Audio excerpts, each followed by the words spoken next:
اللهم اغفر لحينا وميتنا وشاهدنا وغائبنا وصغيرنا وكبيرنا وذكرنا وأنثانا. اللهم من أحييته منا فأحيه على الإسلام ومن توفيته منا فتوفه على الإيمان.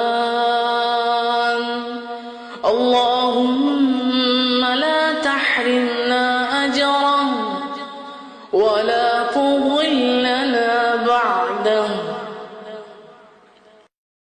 اللهم اغفر لحينا وميتنا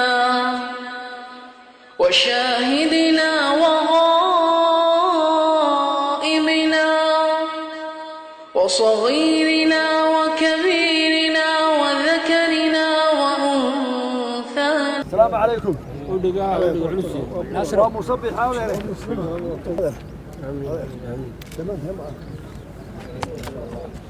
صبر يا ماذا وقدر الله وقدر الله انا كوره كم بحال ونحن العوس ونقول خير هذا بالقمر اللي يقول مرها كتابك هذا waxaanu joognaa tacsida ama aaska qoyskii gidaarka ku dumay oo iyagoo hurda marag hulmoodku nafta ka qaaday. runtii waa arrin naxdin leh, waa geeri culus, qoys dhan oo hurda oo masiibo ku habsatay oon cid qofna ka bixin. waa si ilaahay qadarkii, waa waxyaalaha lagu cibro qaato. ilaahay qoyska dhammaantood ha naxariisto, carruurta ayaa waalidkoodba naxariistina ilaahay ha ka waraabiyo, ilaahay jiratul firdawsa ha geeyo. qoyskii iyo reerkii ay ka baxeen oo aabbahoodina ag joogo, wiilka aabbihii ninka carruurta laga aabbihii ama awgoodu joogo oday da ah, ilaahay waxaan ugu rajaynayaa halkoodii cawl khayr qaba. tirada intaa laga marsaacday ilaahay isagaa waxaa awooda, mucjizooyinka ilaahay bay ka mid tahay. sabir iyo ilaahaynu tala saarano iyo cawl khayr qaban ugu ducaynayna ilaahay idinkii weli barakale ilaahay ka reebo qoyska wixii ka hadhay iyo dadkooda. labadii waalid carruurta dhalay waa joogaan, wiilkii gabadha dhintayba. aad baa dadku ama qaranka oo dhan qaran ahaan looga tacsiidinayaa. naxdintaa waa laydinla qaybsadaa, waa masiibo qaran. ilaahay baynu ka rajaynaa iyagoo damba dhaafay idinkana cawl khayr qaba idin keeno. sanaag meesha lalaasa surad degmo xaafad tuulo ka midana wax ku dhimatay gabadh iyo roob ku dilay. iyadana waa ka tacsiidinaya qoyskoodii.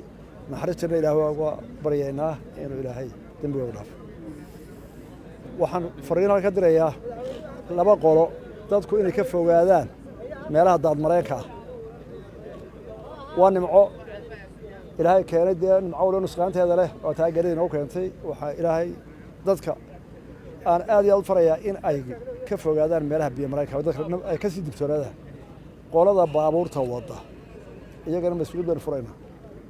baabuurkaas markaa iminka dhulku dhiiri yahay ama jilicsan yahay, daadkoo keliya maaha, waxaa jira wax la yidhaha silito oo baabuurka meel yar buu ka leexan karaa. weliba baabuurta dhaadheer ee reerka badani saaran yahay khatarteedii leeyahay iyo kuwa yaryar. dadka baabuurta wadana waxaan leenahay arrintaa laga digtoonaado. guud ahaan qaranka Somaliland iyo shacbigooda waxaan leenahay dadku waxay u feejigeen dadka dhibaatada soo gaadhaan ha loo wada gurmado. haddii roobka sii jiro dhibaatooyinka yimaada ha loo wada diyaar garoobo.